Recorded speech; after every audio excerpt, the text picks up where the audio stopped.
The origin and rebuilding of the Holy Kaaba ID, 63,021. In the beginning, there was only light, silence, and the breath of creation. Before the mountains were born, and before the first human foot touched the dust of earth, Allah the Most Merciful had already decreed a house for His remembrance, a house that would one day stand in the heart of Mecca. But before it ever arose from the sands, its reflection shimmered above the heavens' Baitul the Kaaba of the angels.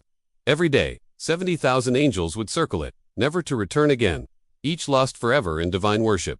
And so it was written, what exists in the heavens shall have its mirror on earth. When Allah created Adam, He sent him down not just to dwell on the earth, but to remember, the first human wept upon the soil, missing the celestial light he once saw. He prayed, O Lord, I no longer hear the songs of the angels, nor do I see their sacred light. Allah answered by sending the archangel Jibril to guide Adam to a place where heaven once touched earth, the very ground that would become the site of the Kaaba. There, under divine command, Adam laid its first stones, the first house of Allah on this planet.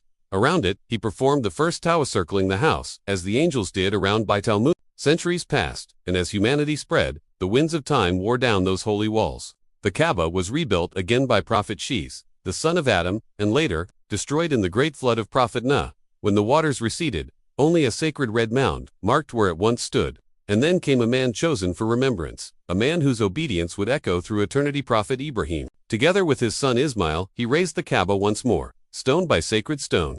When they found the foundations laid by Adam, Ibrahim wept. As the walls rose, he stood upon the Maqam Ibrahim, the very stone that lifted with him as he built, and there he placed the black stone, Hari Aswat, glowing with a light once so pure it could illuminate the world. My friends, it is said that when that stone descended from heaven, it was brighter than snow. Only the sins of mankind darkened it. And as you imagine the Prophet Ibrahim lifting those stones, know this: every prayer, every tear that ever touched Mecca's wind began with that act of obedience. It is from here that the eternal call began. Labait.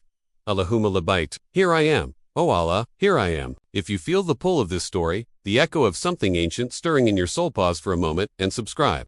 Join me as we journey deeper into the unseen history of faith, where every stone has a story, and every story has a heartbeat. But the story of the Kaaba did not end with Ibrahim. Empires would rise and fall around it: Noah's flood, the rebuilding by Quraysh, and later by the hands of Abdullah ibn Zubair, and finally, Sultan Murad of the Ottoman Empire. Each restoration carried not only stone and mortar, but blood, devotion, and the weight of eternity. For 4 centuries now, the Kaaba stands as it was left by the Ottomans, its walls darkened not by time, but by reverence, its marble floors whispering the footsteps of prophets. And yet, if you stand before it today, you can still feel it, that pulse, that vibration of divine memory. The same energy that once surrounded the throne of Allah still hums through those sacred stones. Tell me in the comments, when you imagine that moment, the first man on earth, circling the first house of God, what do you feel? Reverence, awe, or the haunting realization that this story began long before humanity itself?